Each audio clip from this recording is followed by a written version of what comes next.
Mais Olivier Debré fait partie des très très grands peintres de l'après-guerre, grand peintre français. Il est né dans une famille d'intellectuels, d'hommes politiques, de scientifiques, et lui est peintre. Olivier Debré a une formation d'architecte et vient à la peinture donc après. Le grand choc pour Olivier Debré, c'est sa visite de l'atelier de Picasso en 1941.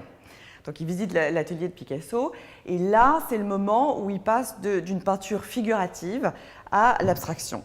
Et donc c'est tout ce travail que vous voyez là, des signes personnages avec des couleurs très sourdes.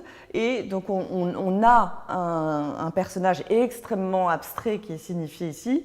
Et c'est typique de son travail des années 50. Et celui-ci est de 55.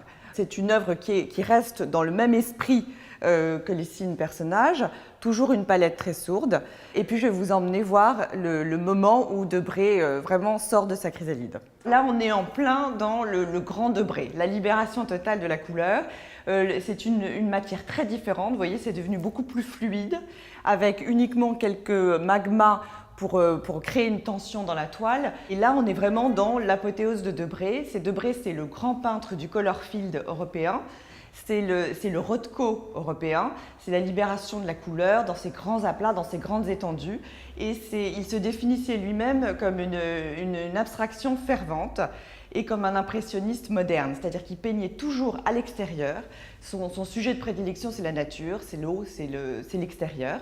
Il peint sur le sujet. On retrouve des éléments d'ailleurs, soit des éléments de pinceau, ou alors carrément des petites mouches qui tombent dans la toile, parce qu'il peint souvent sur le sol, c'est-à-dire que la toile est souvent pratiquement posée par terre ou légèrement inclinée, et donc là, les éléments tombent, des feuilles, des brindilles. Il peint avec des balais, des brosses, toutes sortes d'instruments, et d'ailleurs il est souvent représenté avec son balai sur l'épaule. Ici on est en 73 et c'est typique du travail de Debré, c'est la Loire. Il est né en Touraine, il est très influencé, il aime cette région, et d'ailleurs c'est pour ça qu'aujourd'hui le musée Debré a ouvert à Tours, et ça c'est la Loire, donc il aime l'eau, il peint très souvent l'eau. C'est vraiment un peintre qui travaille des œuvres monumentales, et son œuvre la plus extraordinaire, c'est le rideau de scène de l'opéra de Shanghai, qui est une œuvre colossale. Et on le voit au travail sur cette immense toile. Il a recouvert ses pieds de sacs en plastique pour ne pas marquer la toile. Et il est entouré de bassines de couleurs. Et on le voit avec son balai traçant son chemin au milieu de sa toile. Donc il est littéralement dans la toile. Il fait aussi des tableaux en triptyque.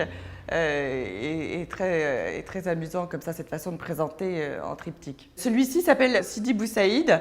Il a voyagé, il a peint de différents paysages. C'est toujours une peinture d'extérieur, hein, donc toujours inspirée. Quand on se recule, on appréhende le tableau et on voit vibrer l'eau, littéralement, et vibrer la couleur. Il a fait toute une série aussi d'encre et de lithographie, etc. Donc il a eu tout un travail à l'encre. Et Olivier Debré, c'est quelqu'un d'extrêmement gentil, chaleureux, agréable, etc. Très, très cultivé, bien évidemment. Et il était très amoureux de ses enfants, en fait, très aimant. Et celui-ci est très touchant parce que ça fait partie de la série des sourires de Sylvie. Sylvie est la fille d'Olivier Debré et il lui demandait de poser dans l'atelier et voilà, et de façon très abstraite, on retrouve le sourire de l'enfant. Olivier Debré, à sa place, il est très soutenu en France par un public extrêmement fidèle qui le soutient avec énergie. Et aujourd'hui, Olivier Debré a une œuvre qui est très forte et très large, enfin, très importante. Et en plus, avec la création de son musée, aujourd'hui, il s'agit de le faire connaître sur un plan international de façon beaucoup plus systématique, parce qu'il le mérite absolument. Il a tout ce travail en Chine qui était très important. Donc on a beaucoup à faire en tant que marchand, et les institutions aussi, pour continuer à soutenir son œuvre de façon internationale.